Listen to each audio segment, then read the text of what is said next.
But I'm going to show you the way that I use these two passes back and forth to effectively confuse my opponent and pass his guard.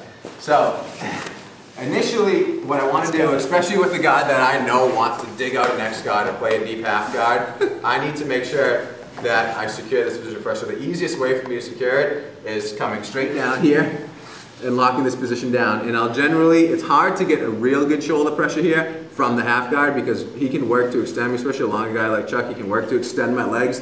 And it's hard for me to really get perpendicular here. But what I will be doing is driving my shoulder down. I try to get over his chin so that I can turn his chin.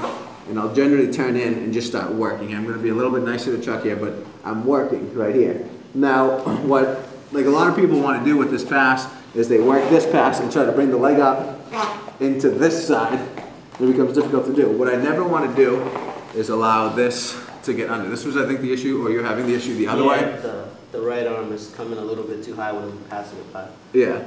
What I'll typically do with this pass right here, if I'm passing on with this, my pass is I'm switching to the lat so that instead of using this to generate my pressure, I'm going to feed this up and take the lat to generate my pressure. This sucks for Chuck because I'm using this and it gives me a free hand to use here. This is when I'm going to turn in and start working my passes down here.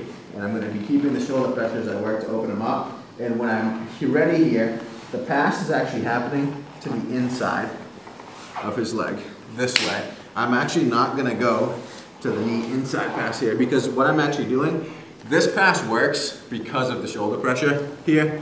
And in order to get this knee from this angle to this angle, I need to pop up. Right. What that does is it takes all the pressure off Chuck. Watch his face here. He's hating life. Loves life for a second. And it's too hard for me to get back down. Once I'm here, I can't really do the same thing there. So the way I use these passes back and forth is I set this real nice and tight.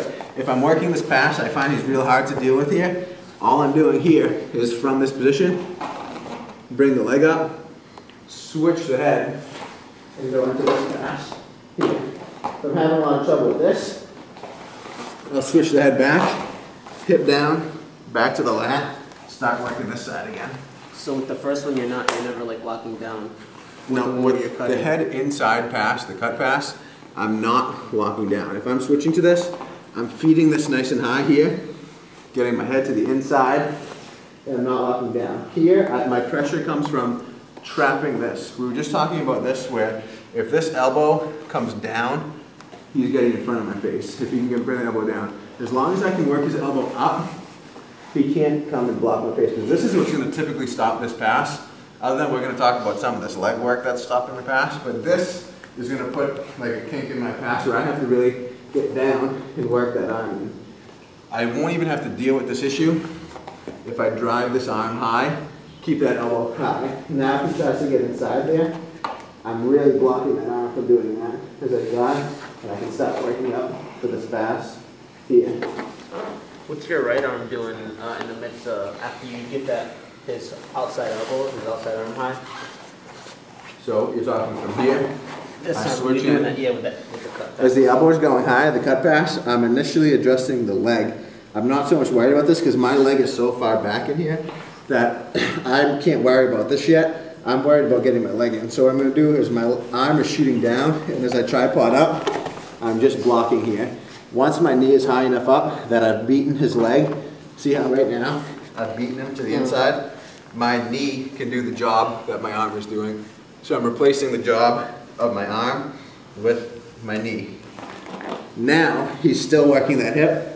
This is when I'm going to start working the arm here as I start to lower out to the outside. But I can't take this away. It's like an assembly line. If I take one person out of line, everything's getting screwed up. So if I try to go from here, I'm doing a good job. Now I switch to the arm before I get that knee through. He's just going to be keeping that guard. It's going to make it very tough for me to get in there. So now I have to go back to work with the arm. Make sure that I'm beating the leg. Once the leg is beat, replace that job with that and switch up here and start coming out.